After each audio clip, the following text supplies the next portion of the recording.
A lei, ora a lei, frase de Getúlio Vargas. E a cassação do Deltan Dallagnol foi revanchismo ou justiça? A votação para cassar o mandato do parlamentar levou 1 minuto e 6 segundos. Eu sou Deise Ocari, jornalista, doutora em ciência política, e a gente vai entender melhor essa história. Antes de continuar com esse vídeo, eu queria pedir para vocês se inscreverem aqui no canal, deixar o like, mandar para os amigos. Isso é muito importante, ainda mais para canais como o nosso, né? Então, por favor, se inscrevam, deixem os comentários, assim, e o debate é livre, desde que seja feito com muito respeito. Mas vamos lá, né? Eu voltei de férias agora e aí fui ler os jornais e quase caí dura, né? Quando eu vi a cassação do Dallagnol e ainda mais a forma como ela foi feita, né? E aí no minuto seguinte, os amigos do UOL, lá, Fabiola Cidral, Sakamoto, me chamaram para um bate-papo, né? Eu pensei, nossa, no meio disso tudo, né? O Brasil é um país que não dá tempo pra gente respirar, né?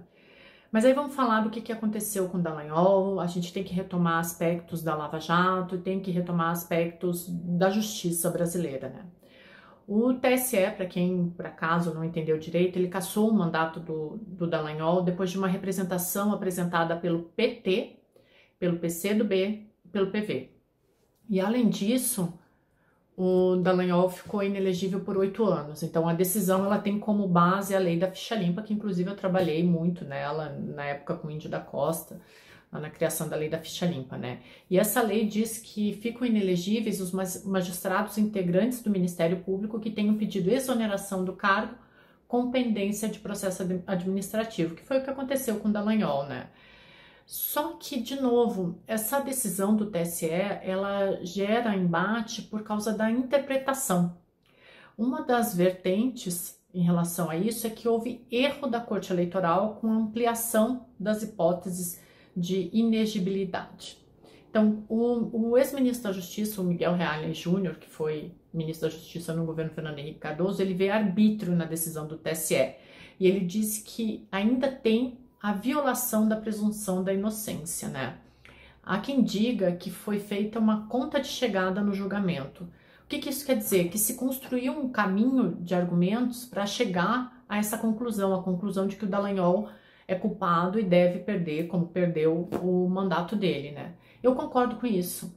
Eu acredito que quiseram caçar o parlamentar e arranjaram uma forma de fazer isso, né? Como naqueles trabalhos acadêmicos que a gente vê, né? O pesquisador, ele já tem uma conclusão pronta e ele direciona todo o trabalho dele para chegar naquele tipo de consideração final, né? Então, eu já tenho pré-concebida a minha ideia. Isso é muito perigoso, né? Aí, assim, me perdoem aqueles que discordam, mas a Lava Jato, ela também fez isso que o TSE está fazendo agora, né?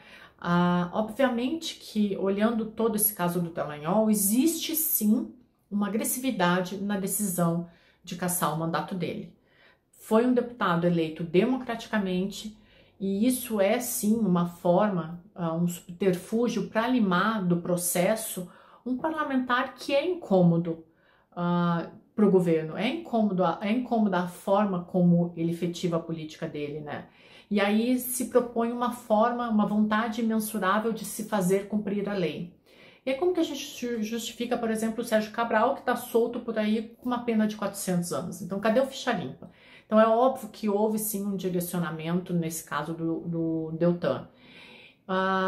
Ele foi cassado simplesmente com a possibilidade futura de infringir. Então, e ele nem foi julgado. Se vocês me permitem, eu trabalhei 10 anos em Brasília. Eu sei o que significa uma votação de 1 minuto. Não teve discussão, ele não teve possibilidade de se defender. Com todos os excessos que a Lava Jato cometeu, e cometeu muitos, mas nesse caso me parece muito mais um projeto pessoal de vingança do que a aplicação de uma lei. E aí tem o ponto também dos 344 mil votos dos paranaenses, né? O Sartori fala muito disso, né? Que o poder emana do povo. Só que o Deltan, no entanto, ele não é inocente. Ele protagonizou uma política de circo durante a Operação Lava Jato, que teve sim um início importante, um início promissor, mas se perdeu na vaidade. O Deltan, ele está colhendo um pouco do que ele plantou. né? Ele não teve justiça, mas ele também não fez justiça. E aí o governo, no meio disso tudo, faz meme, né? Quebra a institucionalidade, cai na pegadinha do ex-governo Bolsonaro de lacrar, errando feio, né? Fazendo aquele PowerPoint agora com o governo, né? E aí, nessa tentativa louca do PT de reescrever a história, dizendo que não houve corrupção nos seus governos, eles acabam se perdendo. Sabe, vocês estão me entendendo? Não tem inocente nessa história. Não existe inocente nessa história. Eu acho que não tem inocente nem na história política brasileira. Do ponto de vista da cassação do Dallagnol, na minha avaliação, criaram uma regra para cassar o não inocente Dallagnol. Eu não sei se dá para entender isso, né? Quase a mesma regra que o Dallagnol criou na Lava Jato. Então, é aquele poder supremo dado aos juízes, a interpretação muito subjetiva dos juízes, né? Eu sempre falo isso aqui nos vídeos, né? Que a gente vive um momento de subjetividade, de distopia da narrativa. Então, eu reitero o meu ponto. A Lava Jato, ela tinha sim um início promissor, mas ela se perdeu no meio do processo.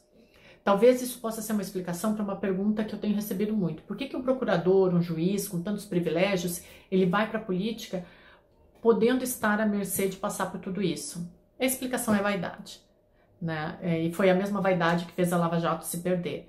Uma vez um político me explicou, e eu abro aspas, ele fez exatamente assim para mim. Daisy, em Brasília, o que move as pessoas que estão aqui é vaidade.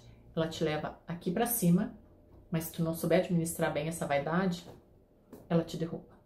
Foi isso que aconteceu com a Lava Jato.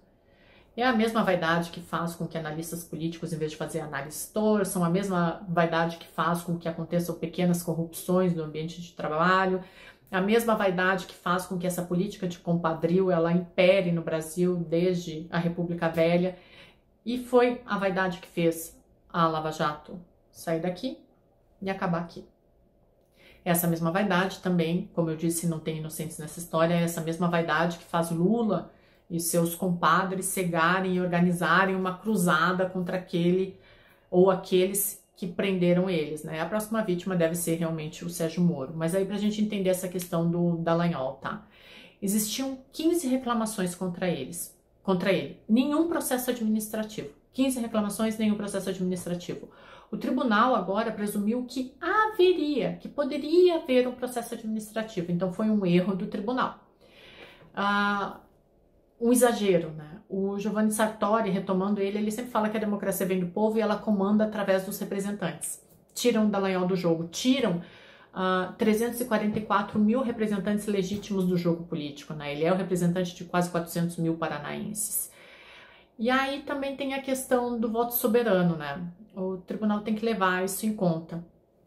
E isso só pode ser quebrado diante de vários elementos, tá? O que a gente viu até agora em relação ao caso Dallagnol são suspeitas, suposições, tá? De que poderia haver uma infração. Mas também a gente tem que pensar que o Ministério Público aceitou a exoneração dele na época. E aí o TSE, quase um ano depois, em 1 minuto, dá uma decisão que muito mais me parece uma vingança. No meio disso tudo, gente, o Dallagnol, ele é vítima do sistema que ele criou. Foi esse mesmo sistema da Lava Jato. Essa coisa do juiz decidir de acordo com a sua subjetividade. Existe uma linha do tempo que começa com a Lava Jato. Uma linha do tempo que, a partir da Lava Jato, as interpretações elas começam a ser subjetivas. E eu não estou aqui dizendo que ninguém que foi investigado pela Lava Jato é inocente, mas houve exageros, houve excessos. Muito difícil o Dallagnol recuperar o mandato dele. Houve exageros de todos os lados. O Dallagnol não é tão inocente assim quanto a gente pode pensar que é, mas nesse caso existe sim, tudo cheira à vingança, né? É o sistema se organizando e dando a volta, né? A gente sempre fala que o sistema, ele é fogo, o sistema se organiza. Então, se tu faz parte do jogo, tu permanece. Se tu não consegue lidar com o que é a política e com o que é o jogo da política brasileira, o sistema te elimina, né? E nesse caso, o Dallagnol é o eliminado da vez. Ele não soube lidar com essa política, com esses subterfúgios que ele ajudou a criar lá atrás, né? Então eu sempre fui uma crítica da Lava Jato, eu reitero o meu ponto aqui. Começou com princípios nobres, começou com o princípio de ouro, mas foi se perdendo ao longo do tempo. E um dos responsáveis por isso é o Dallagnol. Publiquei vários artigos sobre isso. Hoje, ele é vítima do sistema que ele ajudou a criar. Não tem inocente nessa história.